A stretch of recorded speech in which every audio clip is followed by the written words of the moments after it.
बेहिचक आप सर से पूछ सकते हैं। कृपया करके अपना हाथ उठाएं, माइक आप तक आ जाएगा। जो दोस्त पीछे बैठे हुए हैं आगे आ जाएं क्योंकि चेयर्स खाली हो रखी हैं एंड ये इंटरेक्ट करने में अच्छा भी लगेगा।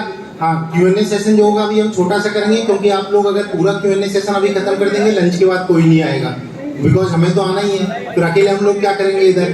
ठीक है, तो अभी 5-7 मिनट का Q&A सेशन रहेगा। एक जो हमारी स्पीकर नहीं आ पाई है रितिका, उनका वीडियो इसके बाद दिखाया जाएगा। उन्होंने मैसेज भेजा है, क्या मैसेज भेजा मैं भी देखना चाहता हूँ बिकॉज मैंने भी नहीं देखा है। उनका भी लास्ट मोमेंट पे डिसाइड हुआ है एंड उसके बाद में हम कंक्लूड कर देंगे 10-15 मिनट में।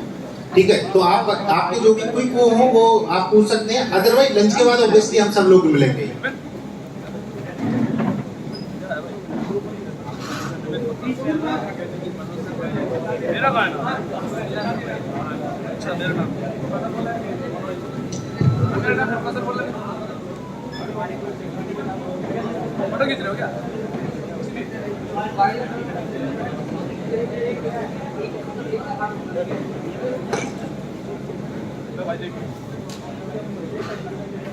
आप सबका जो भी सवाल हो, जैसा भी सवाल हो, ये सर लोग हमारे ही हैं, KNIT के ही है, बेहिचक पूछ सकते हैं।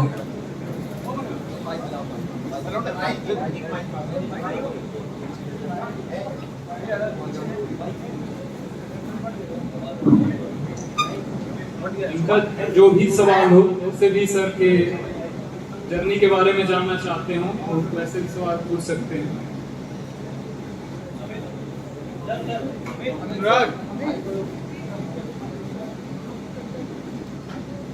हेलो सर, मेरा सवाल सुमित सर से है। सर, आप राकुटेन जापान में कैंपस कैसे हुए थे? मेरा कैंपस हुआ था मरकारी जापान में। मरकारी एक ई-कॉमर्स कंपनी है, उसके बहुत सारी चीज़ें मरपे है जो पेमेंट सर्विसेज का है। मैं राकुटेन में अभी स्विच करके गया हूँ, लाइक 4 मंथ हुए। सर, आपने N1 N2 की तैयारी करी थी? नहीं, मुझे जापानीज बिल्कुल नहीं आती। अगर आप जापान, ये बहुत हमें मतलब चीज़ें पता नहीं, क्योंकि लोग बोलते हैं कि जापान में सबको जापानीज आनी ही चाहिए। दैट्स ट्रू कि अगर आपको जापानीज आती है तो आप बहुत अच्छे से वहाँ पे रहोगे, बट मुझे नहीं आती क्योंकि हमारा जो मतलब वर्क में लैंग्वेज यूज होता है वो इंग्लिश यूज होता है। और आप जापान में सब कुछ ऑटोमेटिक है, यहाँ कहीं कहीं तुम जाओगे कोई इंसान ही नहीं होगा। जाओ, जैसे यूनिक्लो है, यूनिक्लो शॉपिंग का है, वहाँ पे आपको एक इंसान नहीं दिखेगा। आपको कुछ पसंद भी नहीं आ रहा तो रोबोट्स आपको बताएंगे कि भैया वहाँ पे जाके इस कलर का उस वहाँ पे जाके देख लो।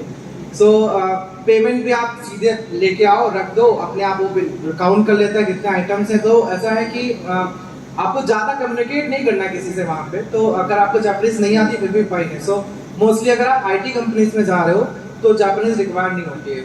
अगर मान लो कोई टिपिकल जापानीज कंपनी है पुरानी तो शायद उसमें जापानीज हो, बट सारी कंपनीज इंग्लिश स्पीकिंग है, स्पेशली IT में। तो सर, जैसे आपको कम्यूट करना होता है तो कोई जापानीज स्क्रिप्ट की कोई दिक्कत ही नहीं है?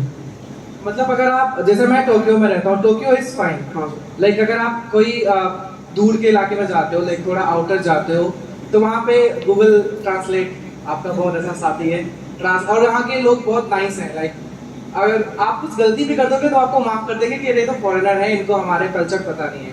बट वैसा नहीं कि वो आपको कुछ नेगेटिव में मिलेंगे। तो मोस्टली हमारा क्या रहता है कि जैसे मैं क्या करता हूँ, मैं अपने 1-2 फ्रेंड बनाया हूँ जिनको बहुत अच्छी जापानीज आती है, तो मुझे कहीं भी जाना होता है उनको पकड़ के लेके जाता हूँ, तो मुझे कोई इशू नहीं होता कभी भी। और एक तो मेरे जापानीज फ्रेंड हैं जो कॉलीग्स हैं, तो कहीं जाना होता है उनको ले जाता हूँ। और मुझे अकेले में जाना आज तक, मतलब मुझे 3 साल होने को हैं जापान में, कभी कोई इशू नहीं हुआ कि लैंग्वेज की वजह से मैं कुछ कर ना पाया हूँ। बट हाँ, ऑफ कोर्स अगर आप एक बेटर लाइफ वहाँ पे रहना चाहते हो, आप लोकल लोगों से बातें करना चाहते हो, तो आपको जापानीज आती है तो वो बेस्ट है।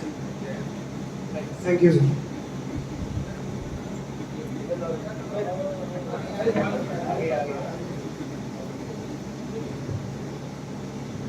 Good afternoon, sir. Sir, myself Prakhar Gadiyar, final year computer science. तो मेरा क्वेश्चन भी सुमित सर से ही है। सर, क्वेश्चन बहुत शॉर्ट है।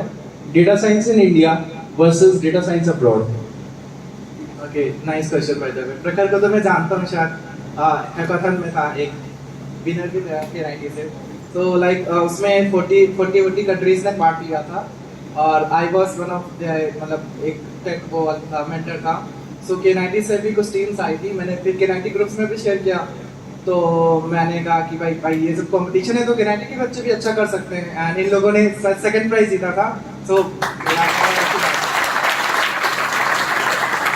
वहाँ पे जब इवेंट हो गया मैंने उनको बताया कि ये बच्चे मेरे कॉलेज के, बोले ओ वाह क्या बात है। तो मतलब बहुत रेयर केस था कि अचानक से, जबकि 40 कंट्रीज की टीम्स हैं, इतना कंपटीशन है और ये लोग जीत रहे हैं, तो बहुत अच्छी बात है। So machine learning in India, machine learning in abroad, I think ये सेम है, बिकॉज उतना ज़्यादा डिफरेंस नहीं है। लेकिन मैं ये कहूँगा कि इंडिया में भी आई थिंक क्योंकि जो बाहर वाली भी कंपनीज हैं वो काम इंडिया वालों से ही कराती हैं। सच बता रहा हूँ कि जितनी भी टेक कंपनीज हैं उनका जितना भी AI डिपार्टमेंट है, सब में 80% इंडियंस ही हैं। मेरी पुरानी कंपनी में पूरा AI डिपार्टमेंट ही इंडियन था, जो क्योंकि पता नहीं क्यों लोगों के बाहर एक इंडिया के लोगों के पास वो बना हुआ है कि इनकी मैथ्स बहुत अच्छी होती है। पता नहीं फैक्ट है कि नहीं फैक्ट है, क्योंकि हमारी शायद वी वर द वन जिन्होंने जीरो को मतलब खोजा था, तो हमारे वो खून में है मैथ्स बहुत अच्छे से। तो शायद और क्योंकि मशीन लर्निंग AI में मैथ्स चाहिए होता है, तो ज़्यादातर आप देखोगे कोई भी कंपनी ले लो, मेरी राकोतन में मुझे कभी कभी लगता है कि मैं इंडिया में हूँ, क्योंकि अगर मैं घूमने निकल जाऊँ कैफेटेरिया साइड में तो इंडियंस बैठ के अपनी बातें कर रहे हैं, कोई किस टीम से कोई किसी टीम से। तो ऐसा है कि दोनों जगह है, सेम है दोनों जगह, मुझे कुछ डिफरेंस नहीं दिखता। और आजकल सारी सर्विसेज में इतनी ML यूज होती है, तुम्हें पता भी नहीं है कि कहाँ कहाँ ML लगा रखी है उन्होंने, तो सेम है।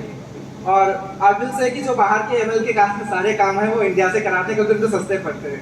जैसे मेरी पुरानी कंपनी मरकारी, वहाँ पे उसको बहुत पे करना पड़ता है, तो क्या कर रही है कि इंडिया में एक अपना इंजीनियरिंग वो बना रही है, ऑफिस बना रही है।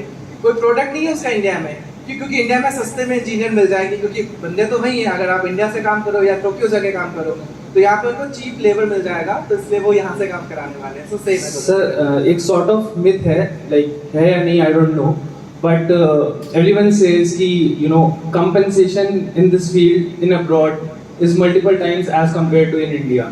तो इज दिस ट्रू और फॉल्स? इंडिया में सॉफ्टवेयर इंजीनियर की जो सैलरी है उससे ज़्यादा टोक्यो में एक क्लीनर की होती है आई गेस।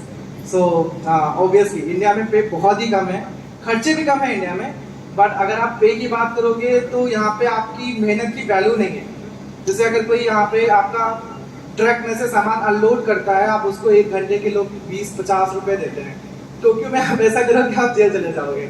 आपको मिनिमम उसको प्रॉपर 10,000 कुछ अच्छे से प्रॉपर पे करना होगा। तो लेबर को मतलब रिस्पेक्ट करना ये इंडिया में नहीं होता जाता। तो हाँ ये सही है, बाहर पे ज़्यादा है। आप कोई भी कंट्री रख लो, जो डेवलप्ड नेशंस हैं सब जगह पे ज़्यादा है ये चीज़। तो मेरा एक सवाल जितेंद्र सर से है। सर आपका कोर ब्रांच है IT में फील्ड में आने, इसका क्या एक्सपीरियंस रहा, क्या ट्रबल रही आपको? इधर हो पहले तो इधर सर स्टेज पे उधर ढूंढता हूँ। सर क्वेश्चन ये है कि कोर, मेरा ही नहीं यहाँ पे कई लोगों का सवाल होगा सर, कोर ब्रांच पे आप थे, आप IT फील्ड में स्विच करें तो आपको क्या दिक्कतें आई?